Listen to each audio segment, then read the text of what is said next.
تاثر تھا، کیا اثر پڑا تھا؟ میرے سامنے بعض ممبران کو زندہ ہیں، میں ان کا نام لینا چاہتا تھا کہ ان کی اپنی سیاسی ساکھ پر برا اثر نہ پڑے.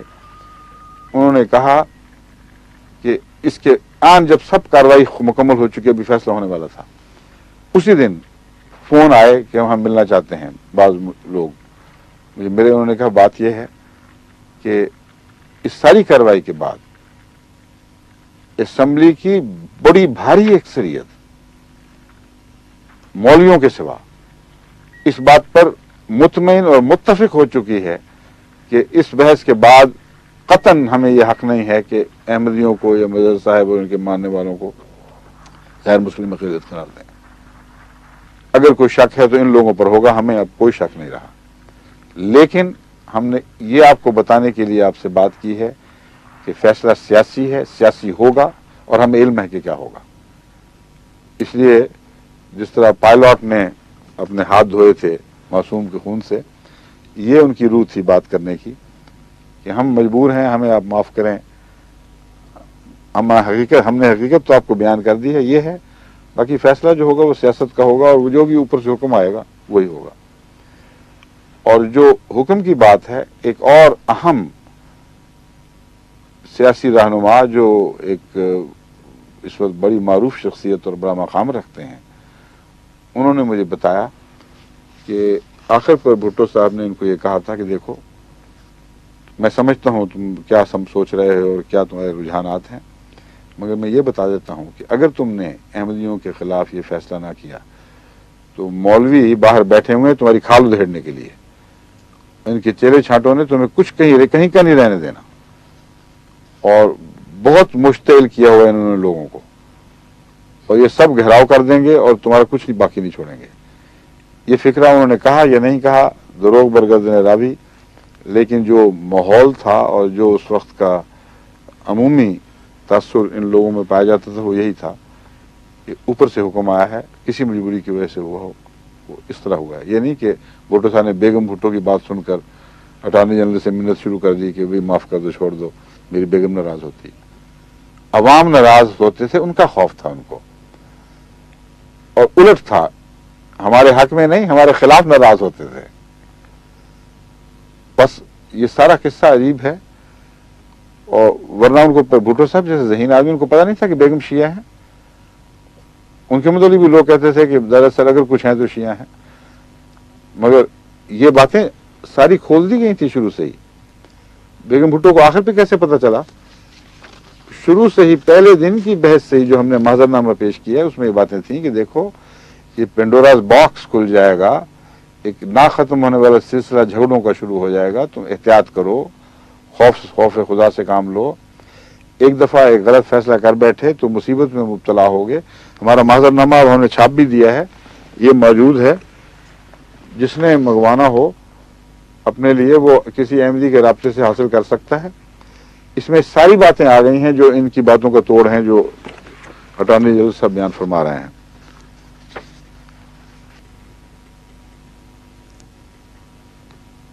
آخر ایک عجیب و غریب بات یہ بنائی، انہوں نے کہا کہ میں دوبارہ بلا دیتا ہوں، اٹارنی جنرل کو کہہ دیتا ہوں کہ دوبارہ پوچھ لے اور آپ جواب دے دیں.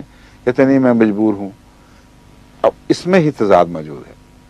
بھٹو صاحب کو کہا مجھ سے غلطی ہو گئی ہے، میں یہ کہہ بیٹھا ہوں کہ تم سب غیر مسلم ہو اور میں پچھتا رہا ہوں. جب بھٹو صاحب نے رستہ کھولا تو کہا نہیں میں نہیں کہہ سکتا. تو وہ غلطی کیسی ہوئی؟ سوچنے والی بات ہے. جب وہی پوزیشن تھی جو پہلی تھی وہی پھر لینی تھی، تو یہ کیسے کہہ سکتے ہیں بھٹو صاحب کو؟ اب وہ تو ملے ہی نہیں، ملے بھی تو یہ کیسے کہہ سکتے ہیں کہ مجھ سے غلطی ہو گئی ہے؟ اور جب انہوں نے کہا میں غلطی ٹھیک کروا دیتا ہوں تو کہ نہیں میں مجبور ہوں، میرے عقیدے کی بات ہے. اب میں آپ کو بتاتا ہوں وہ عقیدہ کیا تھا، کیا پڑھ کے سنایا گیا. گفتگو یہ ہو رہی تھی کہ حقیقی مسلمان کی تعریف کیا ہے. حضرت خلیفۃ المسیح ثالث نے بار بار یہ فرمایا کہ دیکھو دو موقف لیے. اول یہ کہ تم سارے فرقے ایک دوسرے کو اس سے بہت زیادہ سخت بلکہ انتہائی غلیظ زبان میں کافر، پکے کافر، دائرہ اسلام سے باہر، جن کا کوئی دور سے بھی اسلام کا تعلق یہ قرار دیتے ہو. یہ معذر نامے میں سب چھپی ہوئی باتیں ہیں، یہ پڑھ کے سنایا ہے 3 دن. پھر آپ کا موقف یہ تھا کہ اس میں تمہارے علماء یہ کہتے ہیں کہ مرزائیوں سے بھی پکے کافر یہ شیعہ، اور اور یہ وہابی جو ان سے تعلق، سعودی عربیہ سے تعلق رکھتے ہیں، یہ مثالیں دی ہیں، ان سے بھی پکے، ان سے بھی پکے، تو تم ہمارے پیچھے کیا پڑے ہوئے ہو؟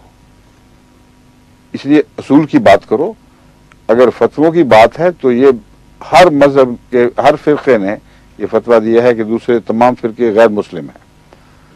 اگر ہم نے بھی یہی بات کہی تو ہمیں نکالو گے تو ان سب کو بھی تو نکالو پھر.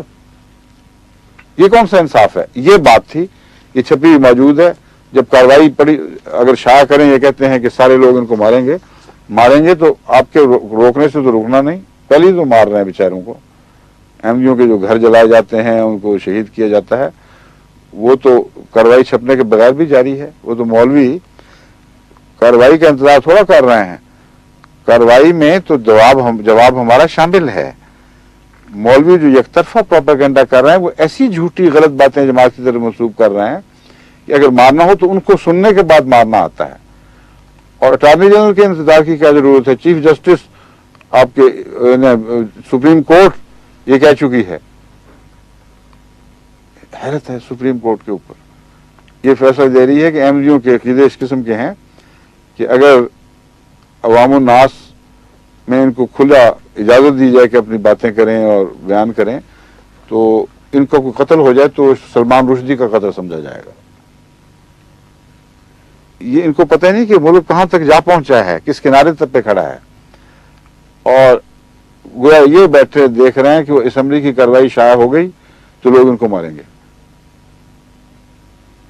کیا رہ گیا ہے مارنے کی؟ مقصر کیا رکھی ہے تم لوگوں نے؟ حضرت مسیح علیہ السلام کی کتابیں ضبط اور مولویوں کو کھلی چھٹی، جو چاہیں وہ یک طرفہ پروپیگنڈا کرتے رہیں.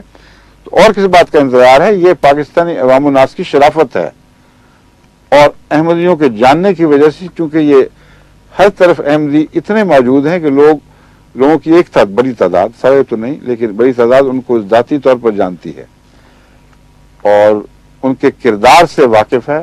ان کا دل نہیں مانتا کہ یہ اس قسم کے گندے لوگ ہوں گے جو مولوی بیان کرتے ہیں. بس یہ پاکستان کے عوام کی جو بنیادی شرافت ہے وہ روک ہے.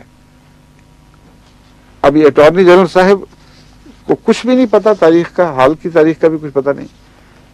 راجہ ظفر الحق جو آج کل رابطہ عالم اسلامی میں بیٹھے ہوئے یہ دے رہے ہیں احمدیوں کے خلاف ساری سازشیں، کبھی بنگلہ دیش کبھی کسی جگہ کرتے پھر رہے ہیں، اور ان کو تو اختیار ہی نہیں اپنی زبان پہ کھلی کھلی باتیں اپنی کرتے، اور وہ خبریں ہمیں پہلے بھی پہنچا کرتی تھی، ابھی بھی پہنچتی ہیں.